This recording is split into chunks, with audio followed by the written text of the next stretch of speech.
এই সন্ধ্যায় সবাইকে প্রভু যীশু খ্রিস্টের নামে স্বাগত জানাই। তা আজকের খ্রিস্টের সেই দুঃখ ভোগ নিয়ে আমরা আলোচনা করব, বা বিশেষ করে যখন মানুষ এই সময়টা তারা নিজেরা সেই স্মরণ করছে, উপবাস প্রার্থনা বা উপবাস উপাসনার মধ্য দিয়ে নিজেদেরকে নিয়ে যাওয়ার চেষ্টা করছে এবং খ্রিস্টকে অনুসরণ করার চেষ্টা করছে। তা সেই অনুসরণকে কেন্দ্র করে কয়েকটি বিষয় নিয়ে আমি আলোচনা করব, যে মানুষ দুঃখ ভোগ করছে, কিন্তু কতক্ষণ তার অস্তিত্ব, তার স্থায়িত্ব।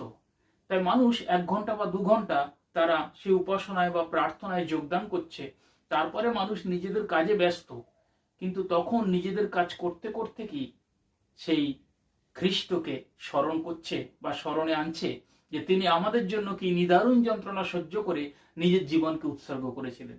তাই এই বিষয়ে কিন্তু খ্রিস্ট সম্পূর্ণ আলাদা, কেননা তিনি সেই অবতরণ থেকে পুনরুত্থান পর্যন্ত তিনি সদা সর্বদা পৃথিবীতে যতদিন ছিলেন, সদা সর্বদা তিনি সেই পিতার সঙ্গে লিঙ্ক রেখেছিলেন, লিঙ্ক বজায় রেখেছিলেন।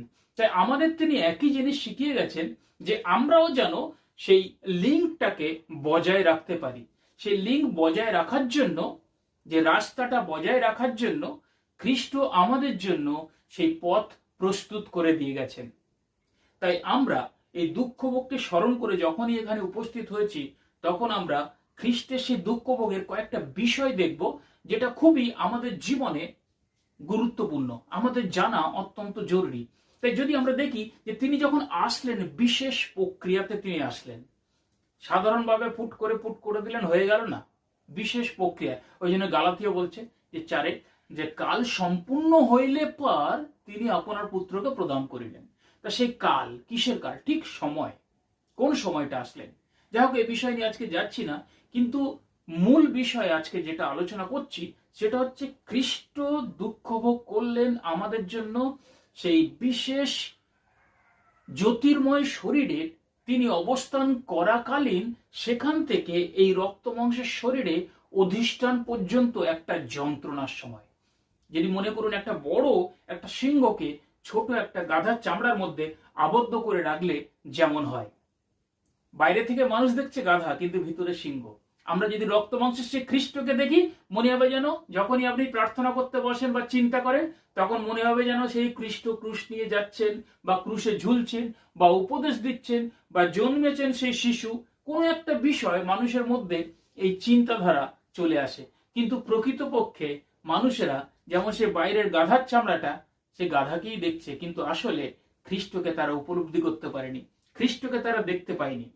তাই পিতরকে খ্রিস্ট বলেছিলেন, বা শিষ্যদেরকে বলেছিলেন, কেননা শিষ্যরা বলছেন যে পিতাকে আমাদের দেখান, এটাই আমাদের জন্য যথেষ্ট। তখন খ্রিস্ট বলেছিলেন যে আমি পিতাতে আছি এবং পিতা আমাতে আছে, যে আমাকে দেখেছে সে পিতাকে দেখেছে। তারা নিজেরা খ্রিস্টকে দেখতে পায়নি, যার দরুন তারা পিতাকেও উপলব্ধি করতে ব্যর্থ হয়েছিলেন। যাই হোক, আজকে সেই বিশেষ প্রক্রিয়াতে খ্রিস্ট আসলেন, এবং পরিচর্যা কালে তিনি বারবার নিজের মৃত্যুর বিষয়ে বা ক্রুশীয় প্রায়শ্চিত্তের মধ্য দিয়ে মানব জাতির পরিত্রাণ কিভাবে সাধিত হবে, সেই বিষয়ে বারবার তিনি বলে গেছেন। নিজের মৃত্যু সম্বন্ধে বা ক্রুশীয় প্রায়শ্চিত্ত বা ক্রুশীয় অত্যাচারের যে বিষয় যখন কেউ নিজে বলে, তার কতটা যন্ত্রণা হয়, কতটা দুঃখ হয়, কতটা কষ্ট হয়। যদি আপনি আপনার মৃত্যু সম্বন্ধে জেনে যান, যে কবে মৃত্যু হবে, কিভাবে আপনাকে অত্যাচার করা হবে, আর সেটা যখন নিজের মুখ ফুটে বলেন, তখন কতটা যন্ত্রণাতে আপনি বলবেন। তাই খ্রিস্ট তদ্রূপ তিনি করলেন, তিনি বললেন। তাই এখানে সেই পরিচর্যার সময় বারবার তিনি বলেছিলেন। তাই অবতরণ থেকে পরিচর্যা পর্যন্ত তার একটা পেনফুল জীবন, পেনফুল দুঃখ ভোগ। আবার যদি দ্বিতীয় পর্যায়ে দেখেন, গেতসিমানি বাগান, গেতসিমানি বাগান থেকে গলগথা পর্যন্ত। গেতসিমানি বাগানে যখন তিনি সেই বলছেন যে পিতা, এই পান পাত্র আমার নিকট হইতে সরাও, তথাপি আমার ইচ্ছা নয়, তোমার ইচ্ছায় সিদ্ধ হোক। খ্রিস্ট জানেন যে তিনি কি জন্য এই পৃথিবীতে এসেছিলেন, তথাপি তিনি সেই গেতসিমানি বাগানে যখন চরম পর্যায়ে তিনি ছিলেন, প্রার্থনায় রত ছিলেন পিতার কাছে, পিতার সঙ্গে যখন সে লিঙ্ক ছিল, তখন তার সেই চরম অবস্থায় তিনি বললেন যে আমি যে উদ্দেশ্যে এসেছি সেই কাজটা আমি করতে যাচ্ছি, তথাপি তুমি উপর হইতে ঊর্ধ্ব থেকে যখন দেখছো যে আমার দ্বারা এই কাজ হবে, তাহলে তোমার ইচ্ছা সিদ্ধ হোক। খ্রিস্ট নিজেকে সম্পূর্ণ পিতার হাতে ছেড়ে দিয়েছেন, কেননা বলছেন আমি তৈরি, আমি রেডি, আমি রাজি, তথাপি আমার ইচ্ছা নয়, তোমার দৃষ্টিতে যাহা উত্তম, প্রীতিজনক, সিদ্ধ, গ্রহণযোগ্য, তাই আমার প্রতি ঘটুক। আমরা অনেক সময় খ্রিস্টের কাছে নিজেকে বা ঈশ্বরের কাছে নিজেকে বা পিতার কাছে নিজেকে প্রার্থনায় সমর্পণ করে নিজেদের ইচ্ছাকে প্রাধান্য দিই, কিন্তু খ্রিস্ট তিনি তা করলেন না। তাই তিনি, লেখা রয়েছে, তিনি আকারে প্রকারে মনুষ্যবৎ হইলেন, যেটা ফিলিপিও 2:8 পাবেন। তিনি মুখ খুললেন না, নীরবে দুঃখ ভোগ করে গেলেন, কেননা তার ধ্যান, জ্ঞান, চিন্তা সমস্ত কিছু আমাদের জন্য তথা তাম পৃথিবীর মানুষের মুক্তির জন্য চিন্তা ছিল। তাই খ্রিস্ট পান পাত্র সরাবার বিষয়ে বললেন যে আমি পান করতে যাচ্ছি, তথাপি আমার ইচ্ছা নয়, তোমার ইচ্ছা সিদ্ধ হোক। যদি এটা পান করলে যদি সমস্ত তাম পৃথিবীর মানুষের মুক্তি সাধিত হয়ে যায়, তাহলে আমি অবশ্যই পান করব, তথাপি আমার ইচ্ছা নয়, তোমার ইচ্ছা পিতা সিদ্ধ হোক। তা বলে তিনি সমর্পণ করলেন। তা একইভাবে আবার যখন দেখেন যে তিনি আমাদের সমস্ত পাপভার তুলে নিয়েছেন ক্রুশের ওপরে, ক্রুশ সহ্য করেছেন, সে প্রথম পিতর যদি আপনি 2:24 দেখেন, সেখানে দেখতে পাবেন যে পাপভারের নিমিত্ত তিনি আমাদের জন্য ক্রুশ বহন করলেন। তিনি ভোগ করলেন আমাদের জন্য অপমান, লাঞ্ছনা, তুচ্ছ করলেন এই অপমানকে আমাদের জন্য, তুচ্ছ করলেন এই লাঞ্ছনাকে আমাদের জন্য, আমাদের বাঁচাবার জন্য। আজকে আমরা কতটা কৃতজ্ঞ। তাই একইভাবে তিনি তৃতীয় পর্যায়ে গেলেন, যে শেষে ক্রুশে তাকে দেওয়া হলো বিভিন্নভাবে অত্যাচারিত হওয়ার পরে তিনি কত যন্ত্রণা আমাদের জন্য ভোগ করলেন, তথাপি তিনি মুখ খুললেন না। তিনি শেষে সেই ক্রুশে বললেন ক্ষমার বাণী, যা প্রথম বাণীতে উল্লেখ করা রয়েছে, যে পিত, ইহাদি ওকে ক্ষমা করো, কেননা ইহারা কি করিতেছে তাহারা জানে না। তো এখানে বলছেন সমস্ত কিছুই তার দ্বারা হইয়াছিল, কোনো কিছুই তাহা ব্যতিরেকে হয় নাই। যদি যৌন সুসমাচারে দেখেন 1 অধ্যায়, তো সেখানে বলছেন খ্রিস্টের দ্বারাই সমস্ত কিছু হয়েছিলেন, অতএব খ্রিস্ট হচ্ছেন উৎস, আর সেই উৎসকেই তারা চিনল না, তারা তাকে ক্রুশে দিল। আর সেই কারণে তাদের সেই অজ্ঞানতার কারণে, তাদের বোকামির কারণে, তাদের অবহেলার কারণে তারা নিজেরা সেই গাধার চামড়ার মধ্যে যে সিংহ বসে রয়েছে তাকে দেখতে বুঝতে তারা পারল না। তাই তারা তাকে তার উপরে অকথ্য অত্যাচার করলো। তাই সেখানে সেই খ্রিস্ট উৎসকে তারা চিনল না, খ্রিস্টকে তারা চিনল না, তবু খ্রিস্ট তাদের জন্য ক্ষমার বাণী বলে গেলেন যে এদের পাপ ধরো না। একইভাবে তিনি সমস্ত কিছু পৃথিবীতে যে মিশন বা প্রজেক্ট নিয়ে এসেছিলেন, সেই প্রজেক্ট তিনি সম্পূর্ণ করার পরে, তার কাজ সমাপ্ত করার পরে তিনি পিতাকে বললেন যে আমার কাজ হয়ে গেছে, এখন আমি নিজের আত্মাকে তোমার হাতে সমর্পণ করি, বলে তিনি সমর্পণ করলেন। তাই খ্রিস্টের এই দুঃখ ভোগ আমাদের জন্য কি বহন করে, বা খ্রিস্টের এই জার্নি আমাদের জন্য কি নিয়ে আসে, আমাদেরকে কি শিক্ষা দেয়, যে তিনি প্রথম থেকে শেষ পর্যন্ত আমাদের কথা সবসময় মাথায় রেখে তিনি কাজ করে গেছেন, তিনি প্রস্তুত করে গেছেন রাস্তা, তিনি তৈরি করে দিয়ে গেছেন ব্রিজ, যার মধ্য দিয়ে আমরা সে পিতার কাছে যেতে পারি। সেই জন্য বলছে আমাদিয়া না আসিলে কেউ পিতার নিকটে আইসে না। তাই আমরা যেন খ্রিস্টের মধ্য দিয়ে যেতে পারি, তাই তিনি নীরব ছিলেন। তার উপরে অন্যায়ভাবে দোষ চাপানো হয়েছিল, তবু নীরব ছিলেন। তার উপরে অন্যায়ভাবে অত্যাচার করা হয়েছিল, মারধর করা হয়েছিল, অপমান করা হয়েছিল, তবু তিনি নীরব ছিলেন। কেননা তার কাছে নিজের অপমানটা নয়, তার কাছে বড় ছিল পিতার ইচ্ছাটা পালন করা।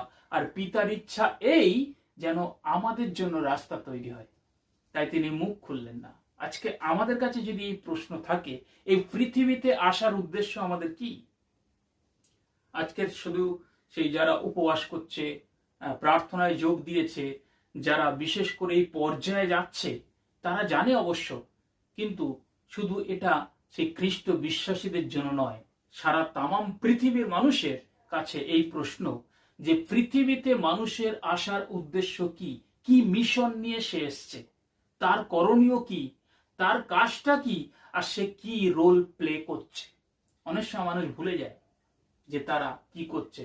সেই জন্য পুরাতন নিয়মে যদি দেখেন সেখানে বলছে যে কনান দেশে প্রবেশ করার পরে তাদের কর্মের ন্যায় কর্ম করো না, আমি যা কিছু বলেছি তা তোমরা পালন করো।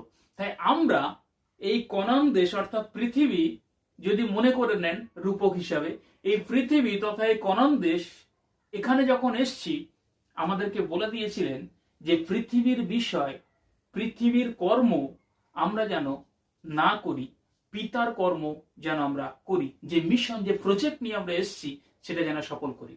তাহলে খ্রিস্ট তিনি এসছিলেন, কাজ সিদ্ধ করেছেন, সমাপ্ত করেছেন এবং তিনি আবার ফিরে গেছেন।